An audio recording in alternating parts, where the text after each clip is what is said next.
নেপাল থেকে দেশে ফিরছে বাংলাদেশ ফুটবল দল। সেখানে আছেন সহকর্মী জুবায়ের নূর।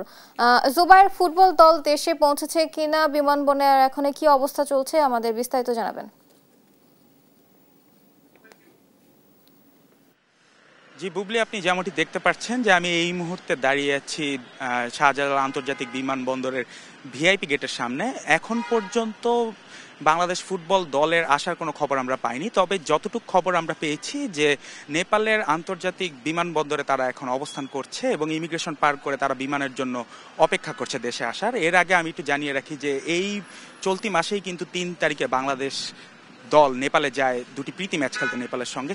সেখানে কিন্তু প্রথম প্রীতি ম্যাচটি অনুষ্ঠিত হলেও ৬ তারিখ প্রথম প্রীতি ম্যাচটি অনুষ্ঠিত হলেও দ্বিতীয় ম্যাচটি কিন্তু আর নেপালের ফুটবল ফেডারেশন কিন্তু বাতিল করে, কারণ নেপালের রাজনৈতিক অবস্থার অবনতির কারণে কিন্তু দ্বিতীয় ম্যাচটি আর খেলতে পারেনি বাংলাদেশ। আমি যদি একটু দেখাতে চাই যে এখন পর্যন্ত আমরা এখানকার নিরাপত্তা বাহিনীদের সাথে যে ধরনের কথা বলেছি, তারা বলছে যে এখন পর্যন্ত তারা একদম এক্স্যাক্ট কোনো খবর পায়নি, তবে পেলেই সাথে সাথে আমাদেরকে জানানোর কথা বলেছে।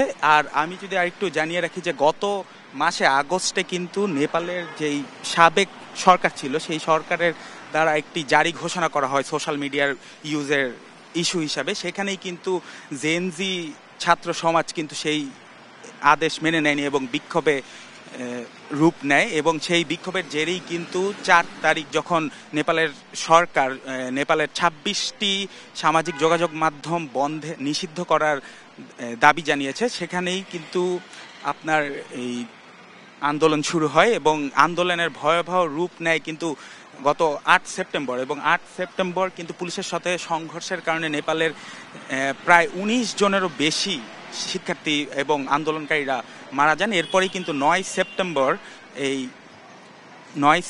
কিন্তু এই পদত্যাগের নেপালের সাবেক যেই সরকার তিনি কিন্তু পদত্যাগ ঘোষণা করে, এবং ওই দিনই ৯ সেপ্টেম্বরই মঙ্গলবারই কিন্তু বাংলাদেশ ফুটবল দলের আসার কথা ছিল, কিন্তু ত্রিভুবন আন্তর্জাতিক বন্দর নিরাপত্তার কারণে বন্ধ থাকার কারণে কিন্তু সেদিন ফিরে আসা সম্ভব হয়নি। তো বুবলি, এই ছিল ঢাকা আন্তর্জাতিক বিমানবন্দর থেকে বাংলাদেশ ফুটবল দলের ফিরে আসার শেষ খবর।